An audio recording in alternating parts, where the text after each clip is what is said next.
to Worthy the Podcast, where we have conversations about what it means to feel worthy and what happens when we don't. I'm your host, Jessica Raimondi. Hi. How you doing, Jess? I'm good. All right, you ready? Should we take a deep breath? I'm ready. Yes. That's a great way to start, always. Yeah, right? Okay, welcome back to Worthy the Podcast. Today we have an incredible guest that I'm so excited to speak with, Daniel Silva. Welcome to Worthy the Podcast. Thank you. Daniel Silva is a breathwork, mindset, and meditation expert working with elite performers and professional athletes to enhance focus, resilience, and peak performance. Pretty cool. So we've known each other loosely through the yoga world here in Miami.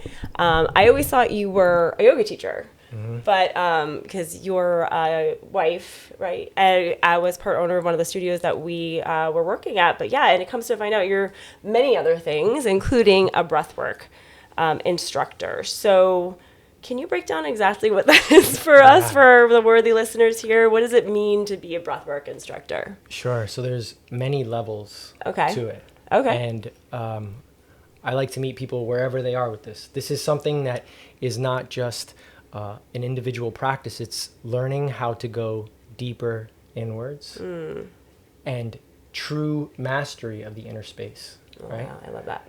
And we start at the most basic level, right?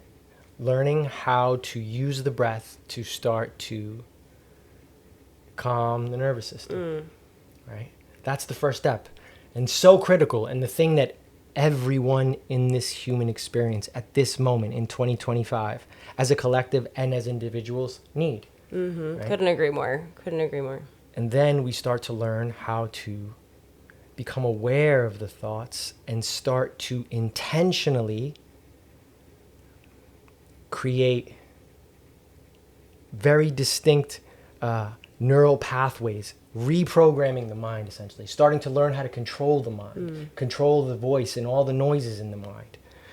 And that takes us deeper into mastery, into whatever we're doing, right? The breath is the vehicle, is the main entry point.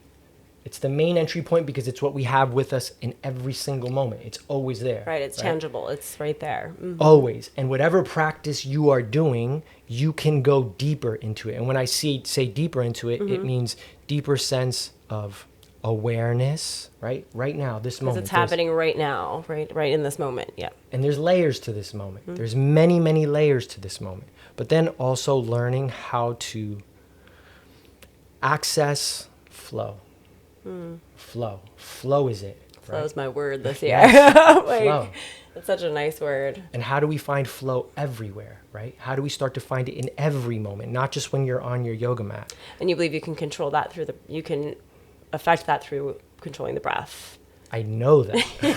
I don't believe. Yes, that's what I want to hear. Yes, I know. And it's what I've been doing for the past 20 years, and it's transformed the foundation of my life, the foundation of what it means to be a human being, what this human experience is. So the layers and layers keep going, and it's infinite, right? It keeps going deeper and deeper and deeper. So. And it's this like involuntary thing that we do all the time. Yes. But learning to master and manipulate, I guess, in a way. And I think where we start, right? So I'm talking about deep things, right? But Yeah. where do we start? We're talking about all the things today. But where do we begin? Where do we begin? Right? We begin at the most surface level of understanding how to truly engage all of the respiratory muscles and fine-tuning our breathing mechanics. That's what everyone needs. And we just like take it for granted, right? Because we don't even know that we can do that.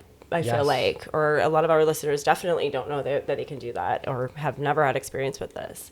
And what are like some of those muscles? Sure. Yeah, no, that's super important. What's the anatomy? I love anatomy. I'm a yoga teacher. So. Yeah. And to start, a lot of people when they hear this, they're like, breathing, I already know how to breathe. Right. I know how to do it. Of course. Right. But I always ask everybody, take a big, slow inhale. Take an inhale. Yeah. And let it go, right? And this is what everyone does. We breathe here, right? Yeah, it's everyone, unconsciously. And we're doing this all of the time, and all of the time. It becomes really shallow sometimes, right? But there's so many more layers to that, right?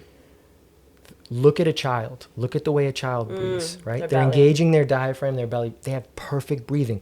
And then through life, because of the things that happen to us, the stress, the pressure, the traumas, right? Our nervous system starts to contract. And then all of a sudden we lose connection to that. And we don't realize that unconsciously we are always breathing shallow. Wow. Always stressing the nervous system constantly, right? So shallow breath is kind of associated with a stressful nervous system. Yes, Really? yeah. So learning how to engage, re-engage, remember how to connect to the diaphragm, the intercostal muscles, to breathe deeply into the lungs. And that in and of itself, that practice over time starts to transform your nervous system. Wow. Right?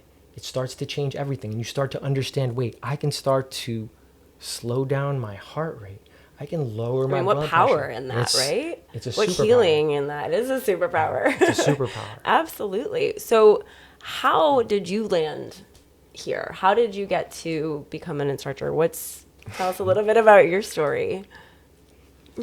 So first, I never... You weren't a breathing coach since the minute you came No. I actually never, ever envisioned being a teacher at all. Wow. I never wanted to be a teacher. It was never even actually a possibility in my mind, which is so Really? interesting. Yeah. Yeah.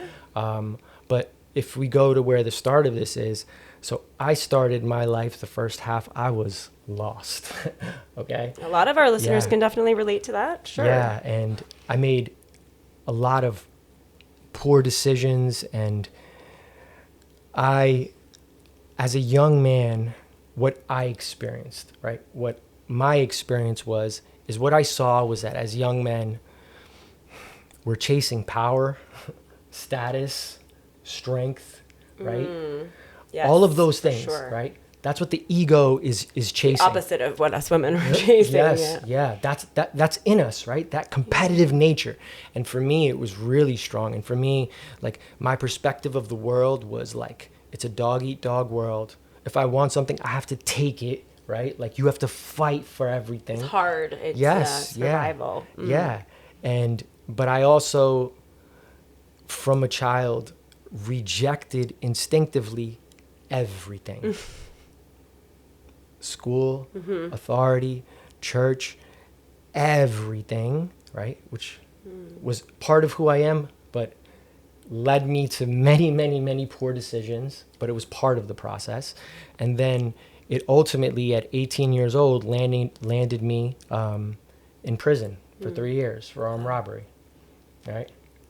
And I was a hardcore atheist, right? Yep. I didn't believe in anything. Yeah, There was I was no God. too growing up. My mom was, yep. No God. I had no guidance either. Yeah, with that. My parents were religious, and they took me to church, but I instinctively rejected it. Yeah.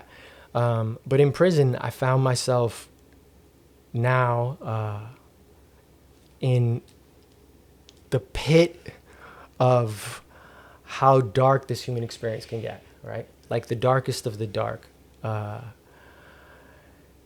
I was in a place where there was nothing external. No one was coming to save me. That was the first realization. No one's coming to save you. You have no friends. There's nobody here. It is all 100% you, right? And it is 100% sink or swim, and real sink or swim, because when I first got there, the first reality check was in the first few days. I was in the cafeteria, the mess hall, hundreds of people, right? And a gang fight broke out, and just a few feet away from me, I watched a young kid, my age, right, get stabbed to death 40 times. Wow. And so the guards were watching. They saw everything. I realized, okay, these guys aren't coming to save you, right? There's nobody else here coming to save you, right? Yeah. This is survival. This is survival in its rawest form. And what I started to also understand is what that brings out of us as human beings, what we turn into, right? Like, there was It's very animalistic. There was real darkness there, like darkness at a different level. So I started to go in, right? And I started searching for answers. I started with the Bible. I read the Bible. I went through that. I went to Islam, Judaism. I started finding my answers when I started exploring Zen Buddhism and Taoism. Those, at that moment in my life, those philosophical frameworks and ways of interacting with reality really resonated for me in that moment, because it was teaching me, it wasn't asking me to look outwards. There was no outwards. It was about going in. Nobody's coming to save you, right? Yeah. It was about going in and mastering this and mastering this. And no one had ever taught me these things before. And the way that it started was with the breath, right? Really? Wow. The suffering, I also realized, I had adapted really quick to the violence. We're incredibly capable as a species, right? We can adapt to anything. Incredible. We can adapt to any environment, jungles, mountains, deserts. We survive. We figure it out. So I realized I was able to adapt very quickly to the violence, to all of it, right? All of the external things, the physical suffering. But where I realized the deepest suffering was here. I was trapped in my mind, right? Trapped in my mind. It's like another prison. That's the deepest prison. That's the deepest prison, right? The stories, the victim stories, right? All of that playing over and over again. That's what destroys you, right? That's what destroys you. Yeah.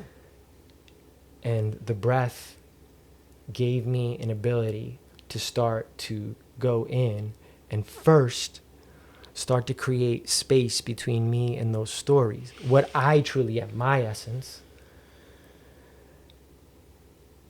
And I was able to start to quiet the noise in the mind. That was the interesting thing, starting to really understand how the mind works, right? Like there's a science to it, right? Understanding and recognizing the thought patterns. And I had nothing but time. So I was by myself in isolation, and that was my teacher. That was my master teacher. Everyone asks, who's the teacher? It's the breath. Wow. So relating this a little bit back to self-worth and what we talk about a lot on this podcast, like what was your worth like in prison? Yeah. Was there worth? No. That was it. That was the stories in the mind of, I've ruined my whole entire life, right? I blew it. I fucked everything up. You could see those and hear those so clearly. Oh my God. Yeah. The disappointment, the embarrassment, the suffering, not only that I've created, the reality that I created for myself, but the suffering for my family. All of it. It's so heavy and so dark. And then from a self-worth standpoint, you're stripped of your identity. You don't have a name. You're a number. You don't have your own clothes, right? You have nothing. You own nothing, right? You've lost control of your autonomy, right? Your freedom is taken away from you. And all I saw around me, right, was signs telling me that I'm a loser, right? Like I've ruined almost like my reinforcing whatever those stories were. Of course. I mean, that was my reality. I'm at the bottom of human society. I've blown it. I've lost everything. So my self-worth at the time was as low as it can get, right? What about prior to going to prison? Did you have an idea of your own worthiness, or was it more of that like kind of reaffirming these stories and ultimately leading you here? But please elaborate on that. No, before I was young and brash and I had so much ego. I had fallen into the ego trap. Yeah. Right? A lot of our listeners can relate, for sure. Yeah, I thought I was... It becomes a master, right? Yeah. I thought I was invincible. I thought I could do anything. So I had, from a young age, this fire inside, but I didn't have a practice of how to guide it, and it went out of control, right? So, and so then I had this huge ego, right?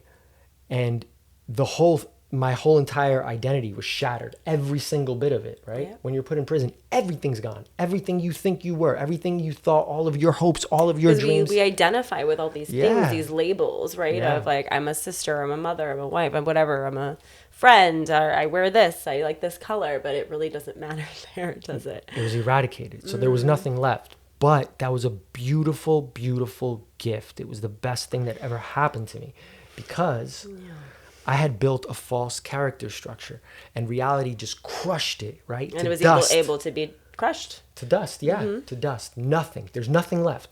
But then I realized that's a gift. So many of us are trapped in our prisons in the mind right now, and then life destroys us, right? Mm-hmm. And it's okay. Mm-hmm. It's okay to feel the emotions of sadness, right? Of your dreams destroyed, of the pain, of the suffering of that. But what I've recognized in there is now I have the ability to rebuild this completely different, right? Become something completely different, and consciously create who I am intentionally. So what do you think now is your definition of self-worth? Knowing all of that and going have experiencing that. The truth is, I never think about my self-worth. I never think about that now. My practice is rooted in action and embodiment, right? Because if you're lost self-worth, if It's you're like a thought or a concept. But if you're constantly thinking about self-worth, it's only going to take you one of two places. A victim, the victim story, right? I'm a loser, I'm this, I'm that. Or it's going to take you on the opposite end of ego, of like all of these self-grandiose ideas and stories and labels of who and what you are, which is also a trap, right? So what I really focus on more is self-awareness. And that is a constant process of day-to-day refinement, right? Of becoming aware, true awareness. Absolutely. That's incredible. I'm going to use that. I love that. Because I mean, that really cannot be destructed. It cannot be impacted if you're constantly, under any sort of circumstances, being able to be and sit and be aware with this, this. It's incredible. Now that you've gone out of how long, it's been a long time, I'm sure, since you've been out of the prison. Do you go back and work with prisoners at all and people are incarcerated? I would imagine that's a full circle moment for you. Yes. Yeah. When I first started teaching, that was one of the first things I did immediately. So my real first classes on a schedule were actually in prison. Oh, amazing. So is it here in Florida? Yeah, I was volunteering here at the Miami-Dade Pretrial Center. And it was, yes, like you said, full circle, right? I'm sure. Going all the way back to this place that I still have stories about, right? A place that like destroyed me, but also rebuilt me, right? And then seeing if I can share tools to other humans that are deep in human suffering. I don't care what your story is. I don't care what you did or what you didn't do, if you're innocent or not, right? Like, I don't care about any of that. I know that right now you are, as a human being, in deep suffering. How can I give you tools, right, to make it through the fire? Because that's what it was for me. It gave me the ability to survive in the fire. When you are really in it, right? When there's no escape, the breath isn't necessarily there to give you these profound answers. It can, but when you're in the pit of the fire, it's so that you can take one step forward, right? It's so that you can find the strength to keep going, and it's day to day. And then when you get out of the fire, then the practice allows you to go in and understand the meaning of what the suffering was, right? Yeah, but those guys, because it's like dealing with the survival aspect of it, and so it creates that space maybe from it, and then later you can go back, and I love that. That's a very interesting. It gives you strength. It gives you strength. It gives you strength, almost like you said, like a superpower. Yeah. Right. So you're working with these people incarcerated. Who else do you work with? And we're gonna get to suffering in a moment too, but I'm for sure. So it's been so interesting. Like I'm blessed that I get to work with all different kinds of people. Children, regular moms, right? Yeah. That are just dealing with the stress and the challenge of raising children. I work with a lot of very successful CEOs, right? people running large organizations that have tons and tons of pressure. I work with neurosurgeons dealing with life and death. I work with a lot of people in the medical industry now. I work with professional athletes, which is so cool because that's just, all of these are, it's the same exact tool, right, that everyone needs at every single stage in life. But more particularly, what I really enjoy is working with humans that are working at the edge of greatness and pressure, right? When you're really at the edge, how do you optimize, lock in? How do you really, really access that flow state on demand, right? On demand. Yeah. And the breath is the tool.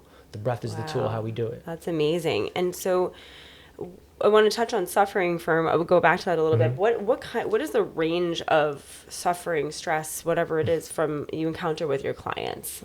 Like you were saying, like that's like one where you're like almost like could go into like self-sabotage mode when you're like at that peak, that like ready to go. And then I'm sure so many other levels and examples of suffering.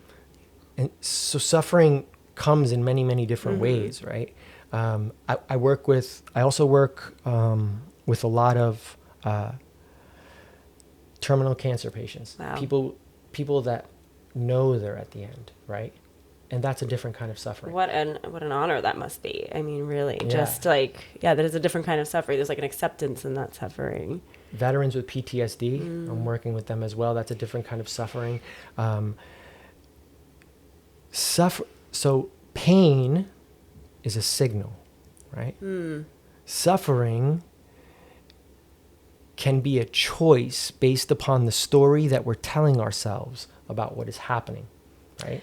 I think there's like a Buddhist saying, or I think it was actually from an author, but I think it's somewhere along, but it's like that pain is inevitable, but suffering is optional. Yes. Yeah.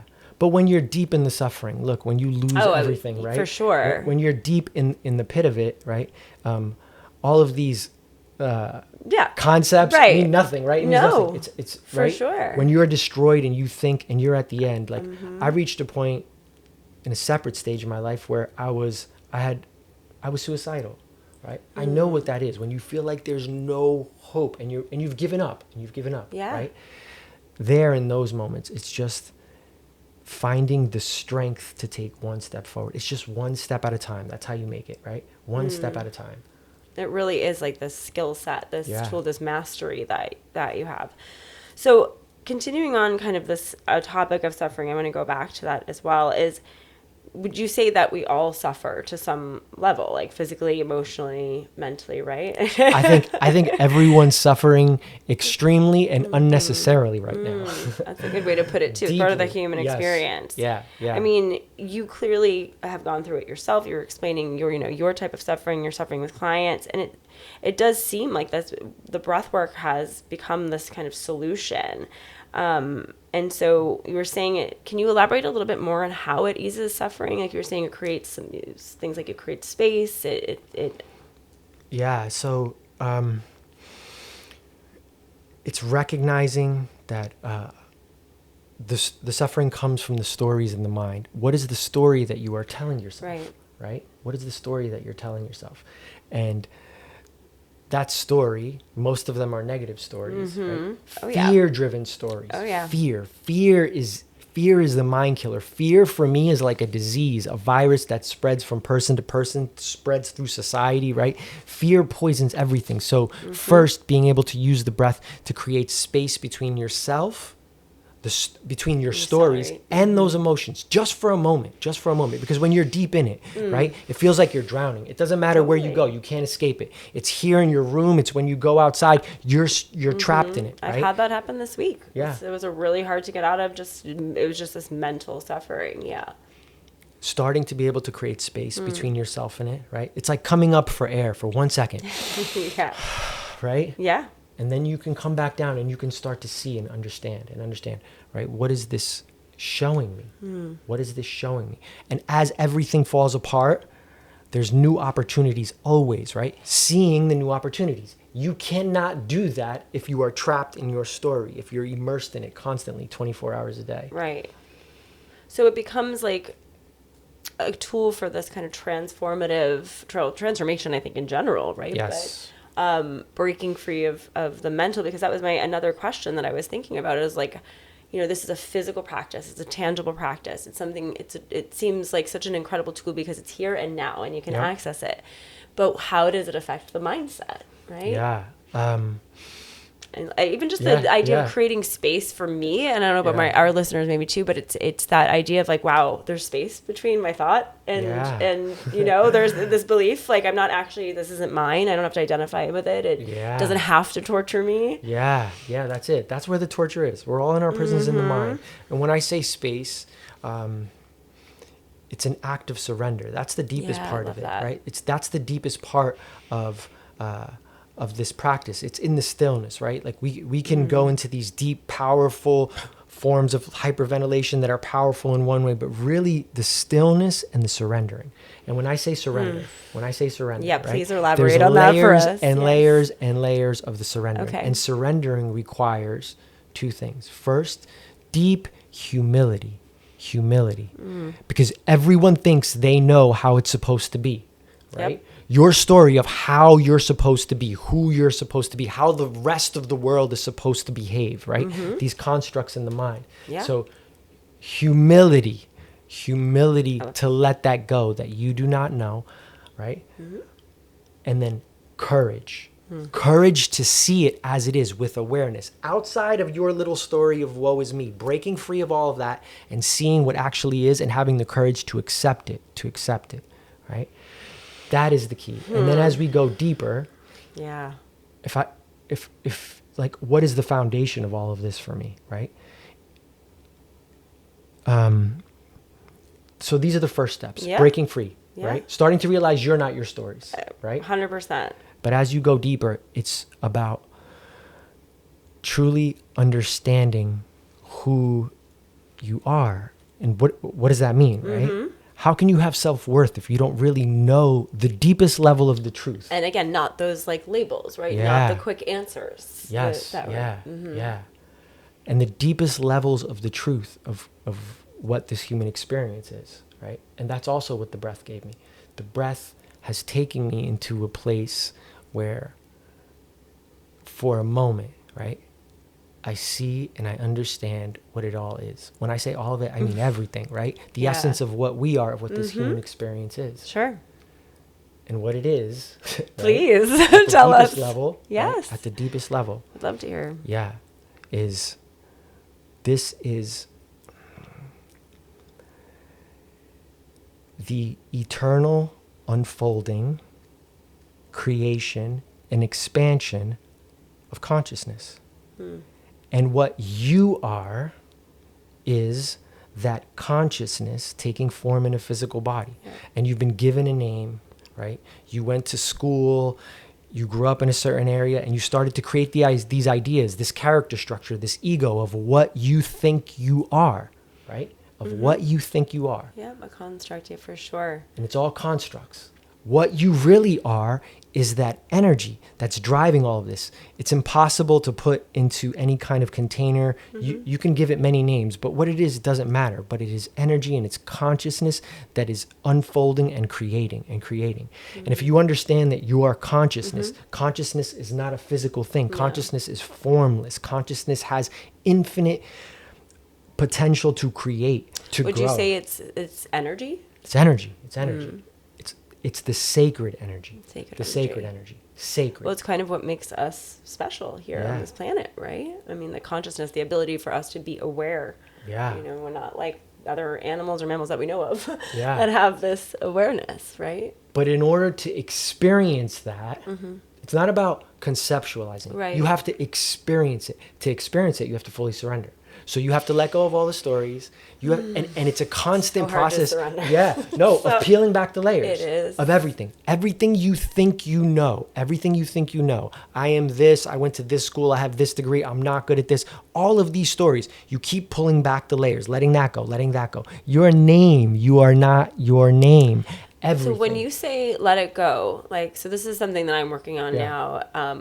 I have a really hard time either knowing how to or actually releasing whatever it is, a story. So like how would you, like, let's say, you know, you're working through those layers and it comes up a story, a belief, how do you let it go? Okay. Great answer. This is a great answer. Yeah, good. I'm going to give you a metaphor. Please. Right? I'll give you a metaphor. This is where I'm struggling for sure. Yeah. Of how I experience it. Okay. Right?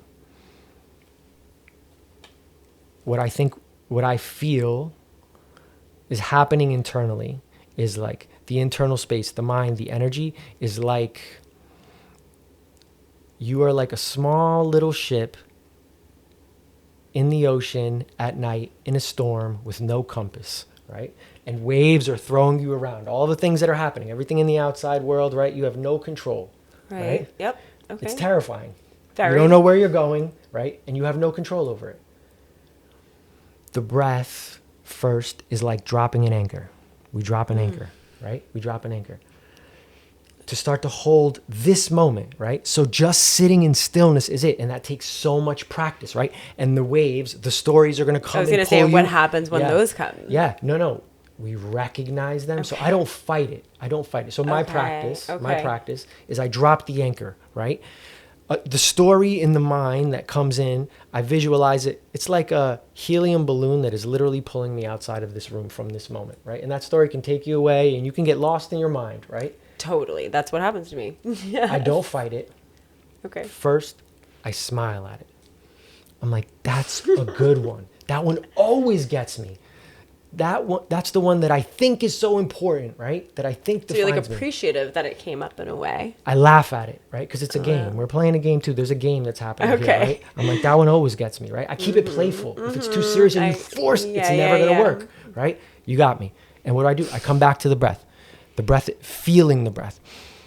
And maybe I don't even make it through a full inhale when another story pulls me away. I recognize it and I come back. The practice is doing this hundreds and hundreds of times over and over and over again. And then what starts to happen is that story that always gets me, maybe on the 10th, 20th, or 100th time, I'm like, not this time. I can let it pass. I can go back to the breath. And you can slowly start to fade. It doesn't have that powerful of a grip, like wanting to take it out. Eventually it just goes away. It just disappears, right? Like a cloud fading away. And then what starts to happen? We keep letting the stories go. So the breath is the entry point. When I say the breath, it's singular, concentrated focus on a single point. And the breath is the tool that I use, right? Amazing. Versus a mind that's being pulled in multiple different directions. Would this be similar, like would a similar tool in a situation like this be like a mantra in transcendental meditation? Yes, there's many tools. Mantra, to drop you in. Yeah. And then what starts to happen? Once you can get through all the waves and you can settle in, you can calm your nervous system down, connect to the breathing like I told you, right? Slow everything down, calm the nerves, because the nervous system is directly connected to your stories, right? Course, it's not just a story. There's a deep emotional attachment that is connected. I can feel it in my stomach. Yes, I can feel it in my sick. chest. Yeah, everywhere. So we soften. First, we scan the body and we realize, where are we holding the tension? And we gently breathe into those places and we recognize you are creating that. You can release it. You can release it. So it's mastering the internal space. That's the first step. Then, and this is challenging. Just sitting in stillness is challenging. Why? So challenging. Because the breath is boring. Your stories are sexy and juicy, right? And they have so much. Oh, I have like a soap opera going on in my head. Yeah. And they're deep and they're so this is so boring. But this is the practice. That's a really good Cultivating our ability to focus. And focus and concentration is a muscle that you can train, right? And it's the most important muscle right now in the human experience, because we're getting bombarded by stories, right? It's nonstop, the noise. Oh my gosh, that's so loud now. Yeah. Yeah. And then what starts to happen? What happens beyond that? That's the entry point. That's how we start to meditate, but that isn't actually what meditation is. Then what starts to happen is what it feels like in the inner space is I go from darkness to the sun starts to come up. And the water goes from a storm to like a crystal clear lake, right? Like Stillness. glassy. Stillness. Yeah. And then think about that crystal clear water. Two things happen. First, when you're in crystal clear water, you can see everything that's down there, right? So you can start to see what is happening internally with clarity, right? The stories. Now I can understand what's at the root of my suffering. really see it, but with space and calmness and stillness, without any emotions, Right. With deeper awareness. And then what also happens when you're looking at crystal clear water is it becomes like a mirror. You can see yourself. True self-awareness. True self-awareness, right? Where am I sabotaging myself? Where am I stuck in these patterns? Where am I trapped in limiting beliefs, right? Yeah. What are the things I have to let go of? Where are the places right now that need my love, my energy, right? My life force. All of these things you start to see. And this is the practice.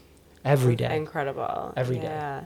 So it really is just becoming, like you said, the surrender is like almost like this non-resistance, right? To like, I think we get so afraid that these stories or the feelings that come along with the stories are going to kill us, right? Yeah. Or they're going to hurt us.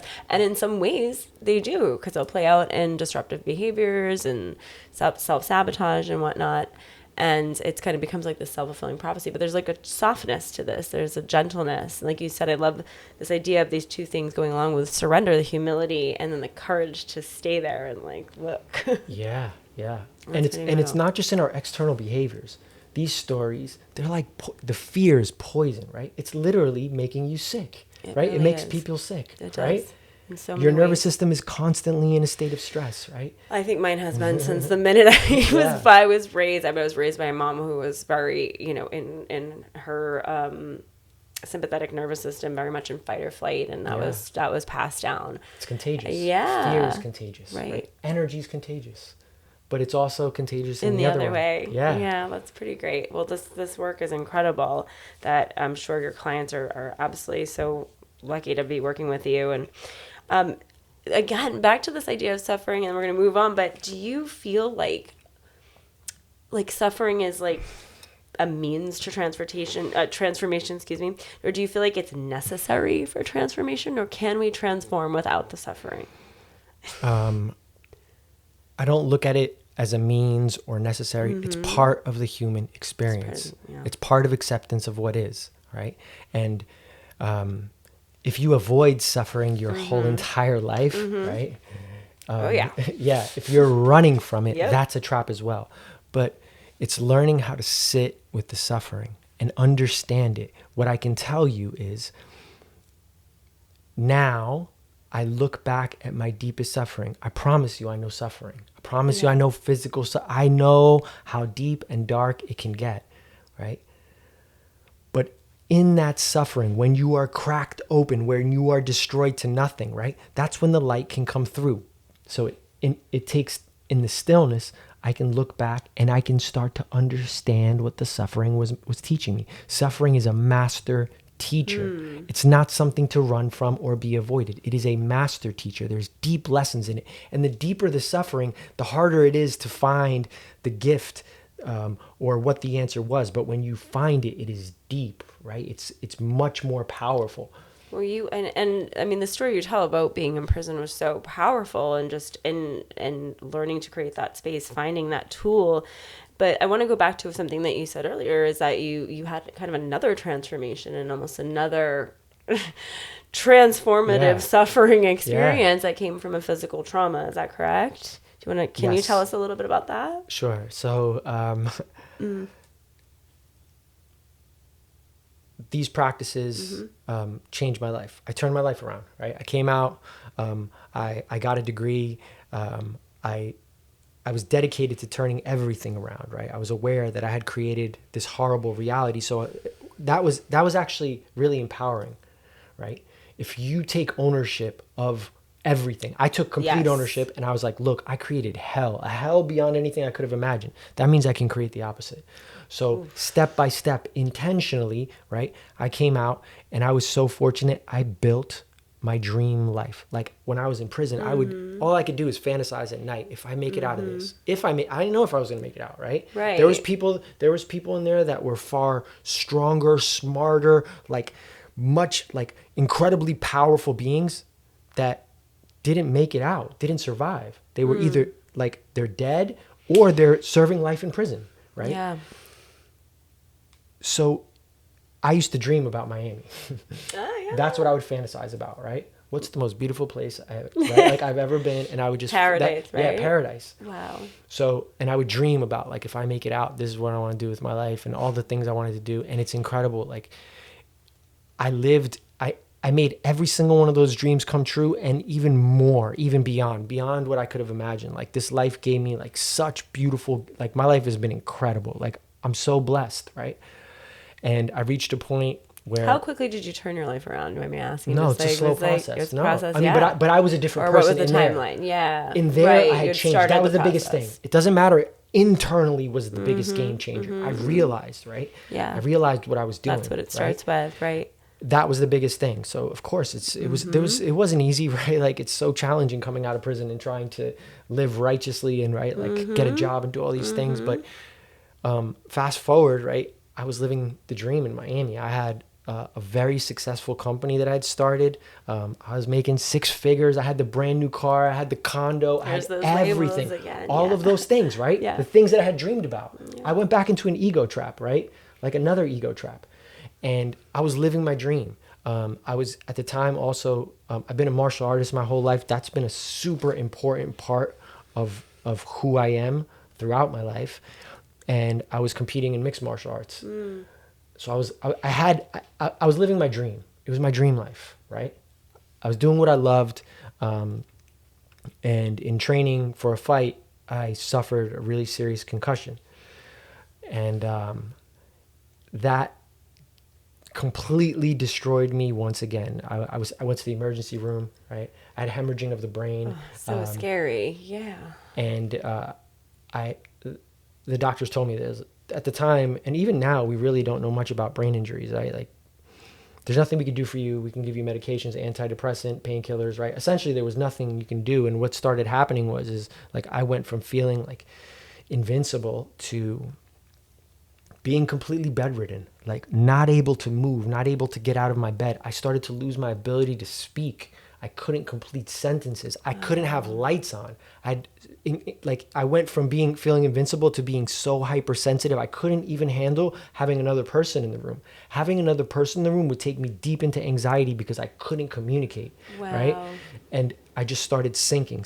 I lost everything. Everything just slipped through my fingers. The company, everything. I lost everything, right? And I found myself living in a small little studio, completely broken again, but at a much deeper level. First, because of the new story in my mind. Holy shit! I made it. I went through hell, right? I created the dream. I did it, and I lost all of it again, right? But now I'm trapped back in a cell. But the cell is much deeper because I don't have this. My mind isn't working. My brain is not functioning, and I don't have my body. And those were the two things that like I went deep into in prison. And you reading, felt like you were training, mastering that. Yeah. And I lost it all. Wow. And 6-8 months later, I'm at rock bottom, with no hope, suicidal, right? Because there was no way to escape. There was no escape. I could not get out. And you must have felt like you've done it before. Why isn't it working again? Why did I get back here? So that was actually where I went back to the practice. I remembered, right? I went back to it deeper, but also in different ways.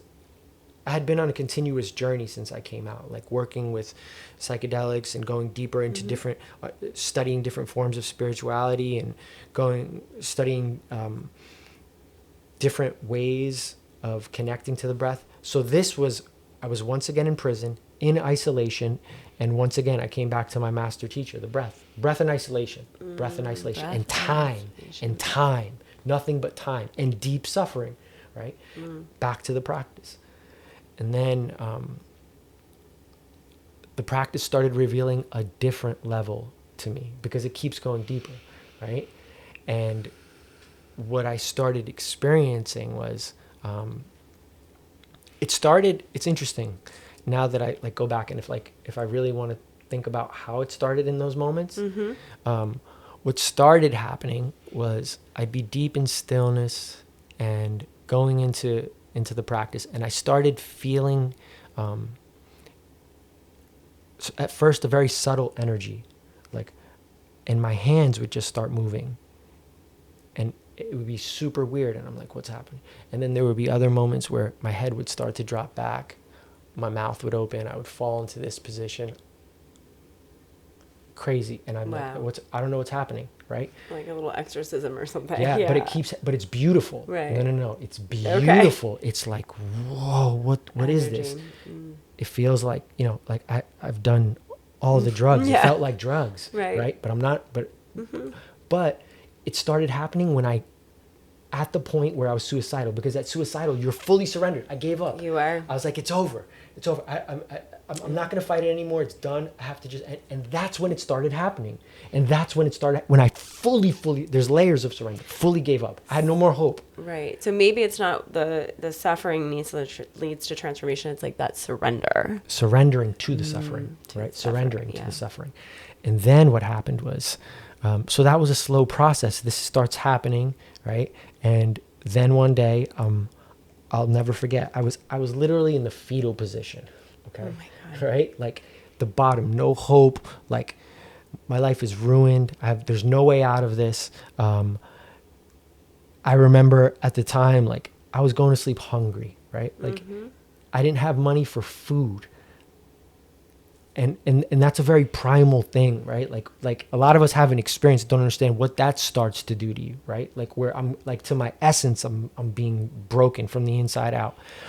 And I went into the practice and I fully surrendered into it. And I started accessing the psychedelic state, right? I've been working for years, right? Like I've been working with a lot of different psychedelics for a long time, and that started happening, and I recognized it. So I surrendered into it, and it was beautiful. It was beautiful, and I was gone. I don't know how long for. Right? Was this something you were participating? You were using psychedelics with the breath and whatnot? No. At this point, this is happening. But this is happening on its own. Wow. Nothing. Right. And I've been working with, this is like 2013. I had been working with DMT for like 7 years already. I was going deep. I was very, very familiar. I was working with ayahuasca like at a very deep level, long time ago, 20 years ago, right? And then it started happening with the breath. And I started going into that space. The same properties, the same feelings.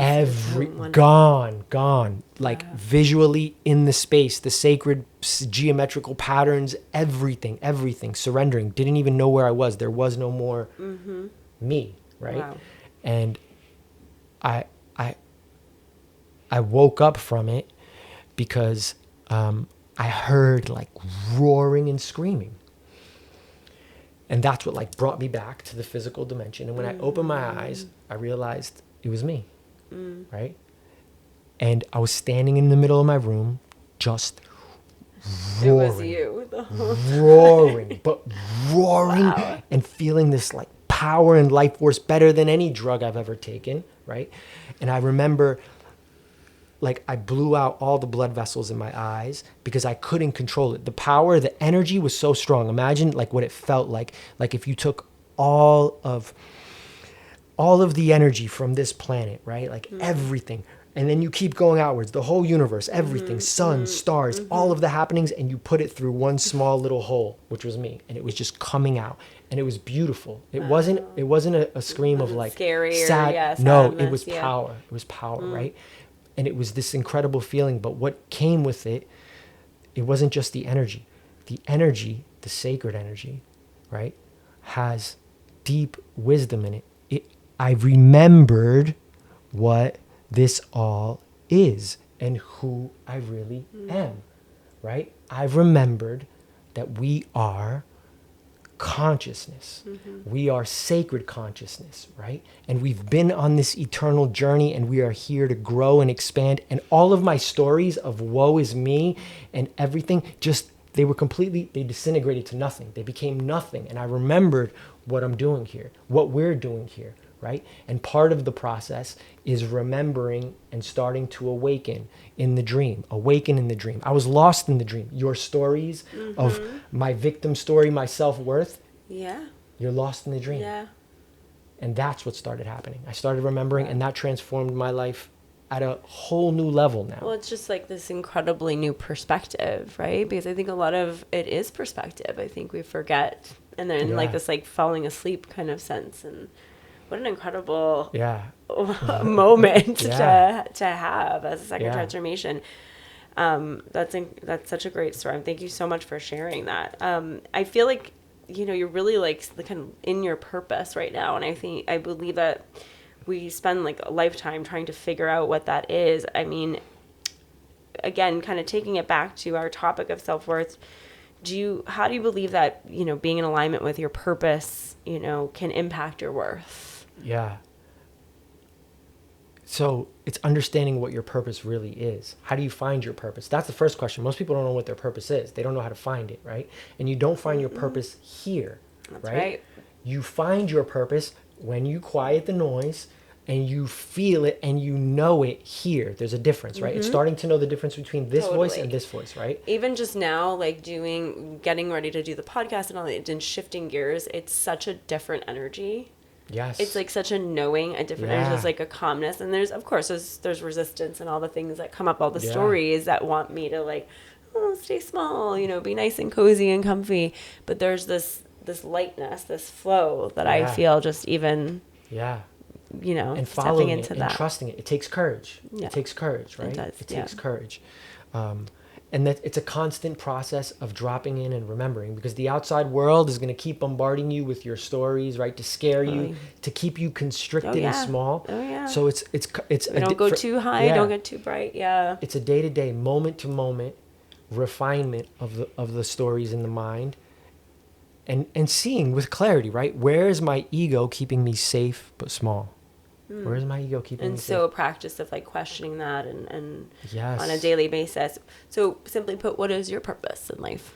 Yeah, it's changed. It's constantly changing. What is it right? now? Now, like if I were to distill what it is, it's bringing light where there's darkness, right? And it's not even bringing light, because that's egocentric. being the that light, means yeah. it's no. I'm actually not bringing. My purpose is showing people, teaching people how to find their light, The right? light When within. they're in darkness, when you're suffering, right? When your world is falling apart, how do you find your light in there, right? And prison taught me that. And it's like a remembering, right? Yeah. It's not like discovering. It's like remembering Yes. that light. And feeling it, experiencing it, not here, feeling it, actually experiencing. Well, that's what I think I love about this breathwork practice, is that it's like experiential learning, and I think that's really truly how we, retain and learn. And for me, when I started doing more practices, forget getting out of school and doing a lot of cerebral learning, it was really the stuff that I went through, that I moved through, and that's what ended up becoming part of my purpose too. So speaking of light, I mean, you're a new dad, and so you have this new little light in your life. How is fatherhood? So fatherhood has opened a whole new other dimension. I can imagine. Right? I can imagine. The human experience keeps getting richer, deeper, and it unlocked something completely different in me. And so it's hard to put into words, right? Mm-hmm. First, love at a deeper level, right? You think you know love, and it goes deeper. But for me, as a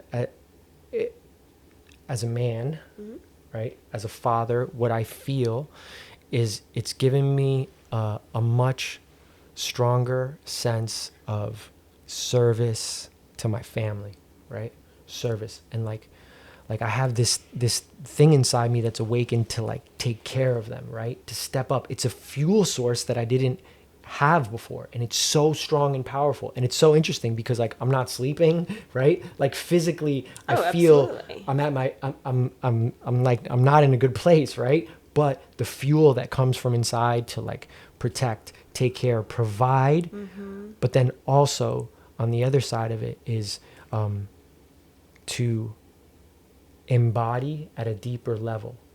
I'm not going to teach my son. I'm going to show my son, right? And in every moment, like fully being it, actually being it, living it. Talk about responsibility, right? Yeah. You'd think it's like this responsibility to take care of this life, but it's a responsibility to take care of your life too, and to appreciate your life. Yeah. And to show him that. That's amazing. Congratulations, Thank by you. the way. So, and on that note, I mean, do you think about like what impact you're going to have on the development of your child's worth and value, Yeah. and is there anything that you try to do even right now to help wire his brain and recognize his own light and worthiness? He's 3 months, so we're Yeah. so we're at the very basics. But of course I think I about wouldn't it. doubt you're doing that. So like my practice now, my meditation practice, right, has changed, but I do all of it with him on top of me. So I want him to feel like what I am doing with my nervous system, right? Feel it. So that's what I can give him now. But yeah, of course, along the way, I think my purpose is to be a guide for him, right? Mm-hmm. I'm not going to shape him. First is helping him uncover what his gifts are, who he is, right? Like I think we all come into this reality with our own dispositions, right? Our own gifts. Like I said, I think we've been on this. I think we've been doing this forever. I think we've been living and dying forever. So wherever he's coming from, right? Understanding what he has inside of him, and then helping teach him, right, how to embody those gifts, right? And then how to navigate through this physical dimension, through this world, through this current game that we're playing as humans in 2025 with all the layers of it, right? All of the layers of all of the things. Teach him the game, but really more importantly, teach him who he is and allow him, give him the space and the tools, right? Because it's a balance. There's a balance. Sure. The space and the tools to unlock his potential. That's it, right? And whatever that is, I don't have any ideas or attachments of what he's going to be or what he's not going to be. I don't know, right? I love that. That is perfect. And I think back, I'm like, I think as parents, I'm not a parent, but I see it's like we try to protect and, my parents, God love them, they did such a good job. They're such incredible people. They led by example of loving each other, but they were afraid a lot, right? And that fear kind of transferred. And I mean, look, nobody's gonna do everything perfectly, but I think just this idea of knowing that we come into this world with our own lessons, right? Our own soul's journey, right? And in nurturing and understanding that from a very young age, rather than putting our expectation or fear onto it, is incredible. I think that's going to be really cool to watch. Yeah. Fear is where we're going to start. We're going to learn how to meet those moments with the breath and other tools, right? How to face those moments, right? How do we work through it? Absolutely. And on that note, for our worthy listeners, can you help just like anybody that's coming off the gate here, right? That is relating to this podcast and just wanting to know, like, where do we start with breath work? Yeah. Like, what's the first step? And if there's any example you want to give, we can do. Yeah. For sure. I think first, breath work is an umbrella, right? There's so many different practices, right? Like there's modern techniques, there's Wim Hof, you can go into like Kundalini, there's more traditional forms of pranayama, right? Hundreds of different kinds of meditation. Finding a tool that resonates with you, right? And then just starting with 5 minutes a day. And we're so blessed. Yes. We're so blessed. There's hundreds of apps, right? There's a million different resources you can go. Find the voice, find the technique that speaks to you. Don't try to force it, right? But then recognize the same way that you train your physical body, see it as that 5 minutes a day, right? We're starting to train the inner space. And where almost every single one of us is as human beings right now, we're like humans that have never dieted, never done any workout, and it's our first time trying to run in our mid-30s, right? It's going to be challenging, but it's okay. That's part of the process, right? And how can you start it, right? For me, the start of the day is the most important part of the day. Okay, I would think that too. Yeah. Right in the morning, right? Carving out the space before you look at your phone, before you get pulled. Yeah, almost like before you even brush your teeth. It's more important than anything else, right? How am I meeting the day? I'm setting the intention, right? I'm I'm putting my hands on the steering wheel of my consciousness. Most of us have no control. We wake up and we have no control. Some days we feel great, some days we feel horrible. And then we do the worst thing. We open up our phone when we're at our most vulnerable. I know. When you're most vulnerable, right? When you're just waking up, you're physically the weakest, emotionally, and then you just open up the floodgates to whatever it can be, right? We do it. We all, and everybody, I know our listeners out there are relating to this. So that's the first step, right? In the morning, resisting that, starting to break. That's a neural pathway. That's a habit and a pattern, right? The breath is a beautiful pattern disrupt. So in that moment, breaking it, finding a practice, 5 minutes a day. And consistency is more important than intensity, right? Now there's tons of these huge breath work. I love that, because for me, starting anything new, and I'm reading a lot about habits and whatnot right now, but consistency has been a thing that I've struggled with. It's a story, right? It's an old thing. But I think that little bite-sized piece like that we can just chew up, and I think it's important. I believe that. I believe that consistency is more important than the intensity. And for some people, that's going to be too hard, right? So you talked about habits, right? Another way to do it is start to habit stack. So tie it on to right? You're already doing in the morning. So, or it doesn't even, it could be in the middle of the afternoon. Okay. Morning is ideal, right? Yeah. But let's say you work out and you go to the gym, right? Just add 5 minutes before or after, where you connect to the breath, right? 5 minutes before, 5 minutes after. That's it. If you do, wherever your ritual is, it can be on your drive on the way to work, right? Anywhere. You're already getting in the car, you have your coffee, whatever, you can do your breath. And it's just 5 minutes. It's just 5 minutes. And then that process starts to get deeper and you start to realize. But it's the other big piece is it's not just about dropping in for 5 minutes. Oh, I feel a little better. And then you go back to your same patterns. No, it's starting to become aware of it throughout the day. That's the biggest key, right? I'm in the yoga space. I know so many people that have these incredible yoga practices. They say they have these transcendental experiences on the yoga mat, but then in the real world, when real pressure or stress comes on them, they fall apart. Yeah, right. I've been there. The practice is out there. And how do we do that? What does that mean? That means just in the moments, at any moment, just stop and notice how you're breathing. Just start to become awareness, right? Okay. Notice, how am I breathing, right? Can I slow my breath down? Can I slow it down? More importantly, in the moments of stress, right? Or of fear or of pressure, right there, what you're probably doing is this, constricting, right? Maybe even holding your breath. Oh, for sure. Right?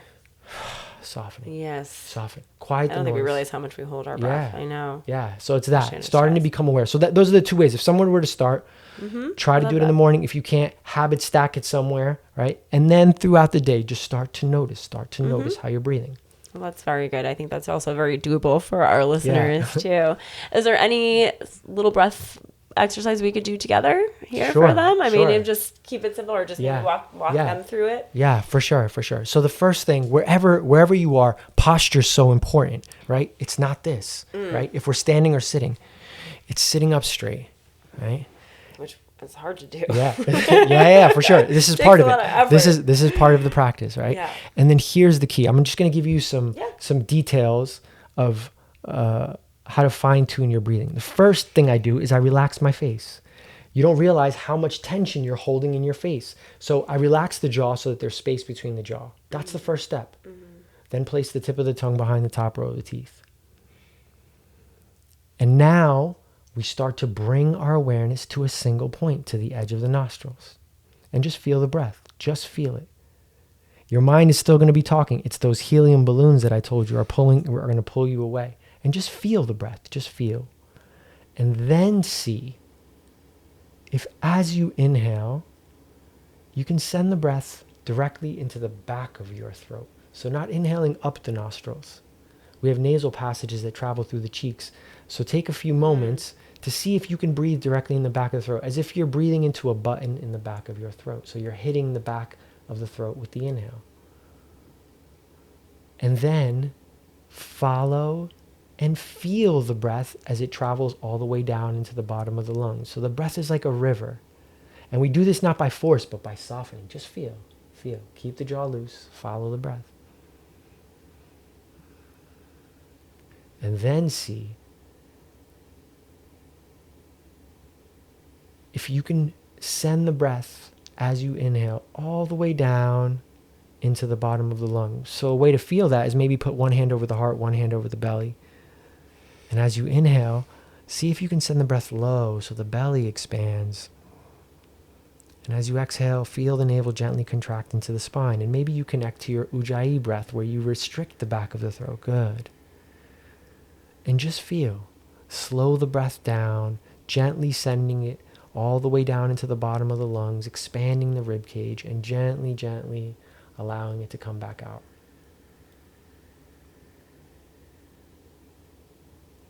This is the entry point. This is where we start.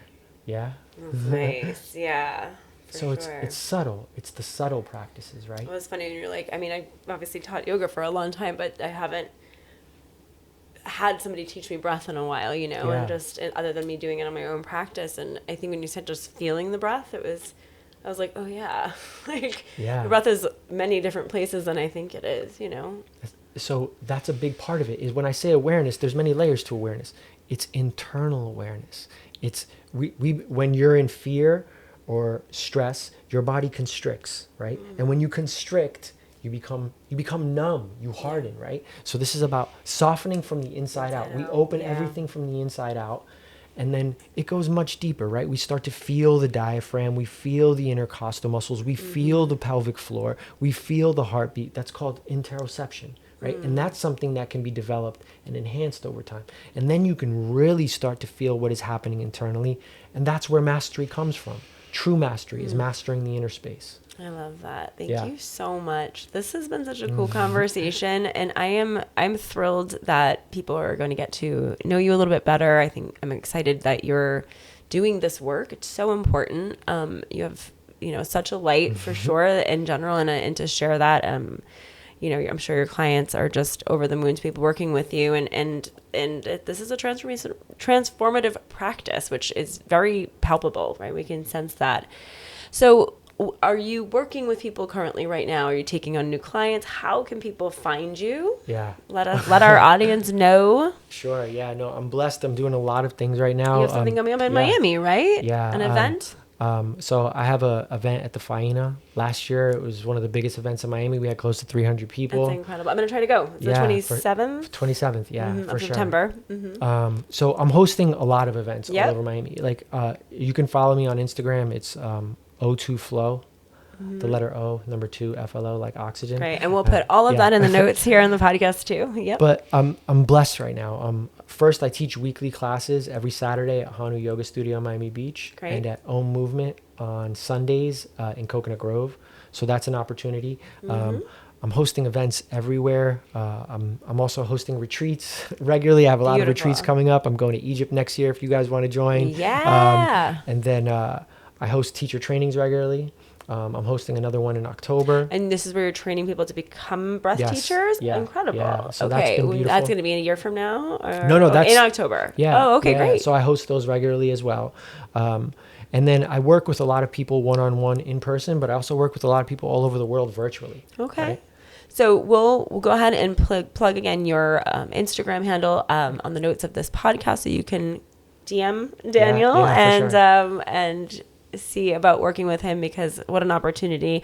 And I'm excited to see you at the event in September. Thank you, Daniel, so much for coming on. I hope you'll come back and hang out with us again. Yeah. All right, guys. Thanks for listening. Thank you.